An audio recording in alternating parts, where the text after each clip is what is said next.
Shelby Oaks is the directorial debut of YouTuber Chris Stuckman. Now, I'll be honest, I've been watching Chris Stuckman since I was a wee lad. He has been Stuckmanizing me since I was a child.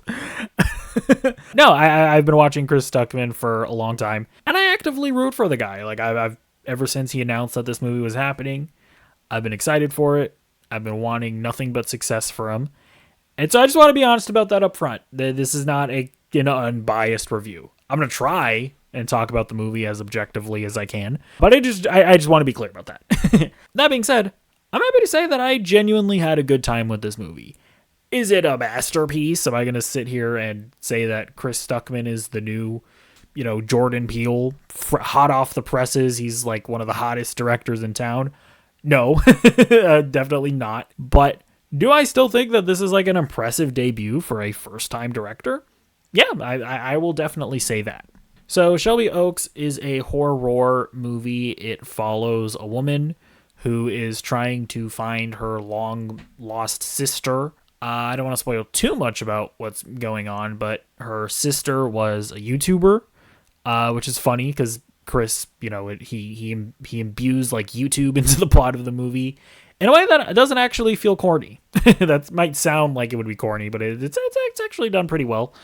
But yeah, she's a YouTuber, kind of like Watcher. If you've ever watched those guys, Ryan and Shane, they're like ghost hunters, and they go to like haunted sites and stuff. And yeah, her sister goes to a haunted site and she disappears. And we pick up like 10 years after that, and her sister is trying to track down the sister that disappeared. The driving plot of the movie is actually compelling throughout. I was actively invested in the search of this long-lost YouTuber. The actor that plays the main character, she's really good. I think Chris does a really good job directing her. That being said, there are some other performances in the movie that aren't great. Like, there's this subplot where our main character is having like marital problems, and I don't know if Chris was having a rough time directing the guy who plays the husband, or if the husband just kind of sucks, or maybe it's just that's a weaker part of this script, so Chris just didn't give him a lot of material to work with. But that whole subplot just didn't work at all. The actor was bad. I did not care about their marital problems whatsoever. There are also some other side characters that don't give super great performances, but really most of the movie is held up by the performance of our main lead, and she is the important performance because she is on screen most of the time. I will say the cinematography in the movie is pretty impressive, because this is a movie that had, like, from what I was able to read, like a $1.4 million budget. Like, that's obviously a lot of money, but for movie standards, that's like a micro budget. It's a minuscule budget. And this movie honestly looks more expensive than it actually is, which I think is pretty impressive. I think it shows that, Chris like knew what he was doing here. Like, yeah, that's one of those things where it's like he knew what he wanted to shoot every time that he went out to shoot, and he effectively did it, which I think is obviously impressive. I would say that some of the problems with the movie, and to be honest with you, like, there really aren't a ton of movies that don't have this problem, which is the third act ultimately wasn't as gratifying as you might want it to be. Like, most of the time, when a horror movie is setting itself up, it's setting up its plot, it's like teasing what is actually going on, who is actually doing everything, what's the monster or the ghost or the creature that is terrorizing our protagonists. And then you actually get the reveal of it, and it's just never as cool as what you're imagining in your mind.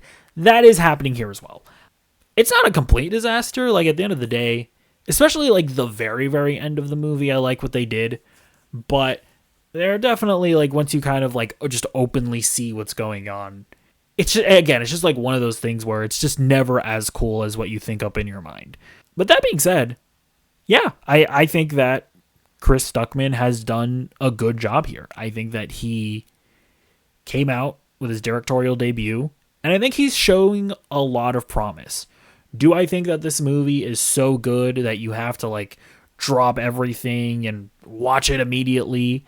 No. I at the end of the day, I think it's a pretty good horror movie. It's not a great movie, but it's also not terrible. So I would say if you're in the mood, it's the spooky season and you want to watch a horror movie, and this is, I think, probably the one to watch that's in theaters right now. Although, to be fair, I haven't seen The Black Phone 2, but it's definitely better than The Conjuring.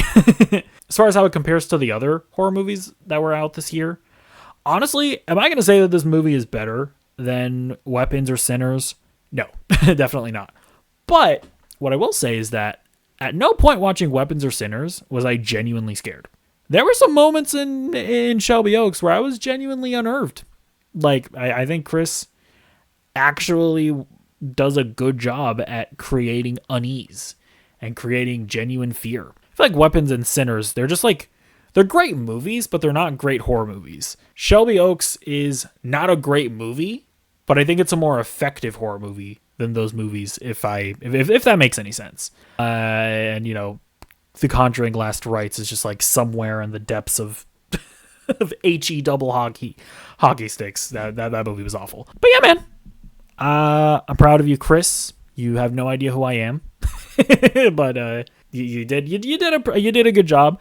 And I think Chris is a director to watch. I think that considering this is his first directing job, his first screenwriting job, I think this could have turned out much worse. And I want to see what he does next. But either way, let me know what you think in the comments down below, and I'll see you in the next video. Goodbye.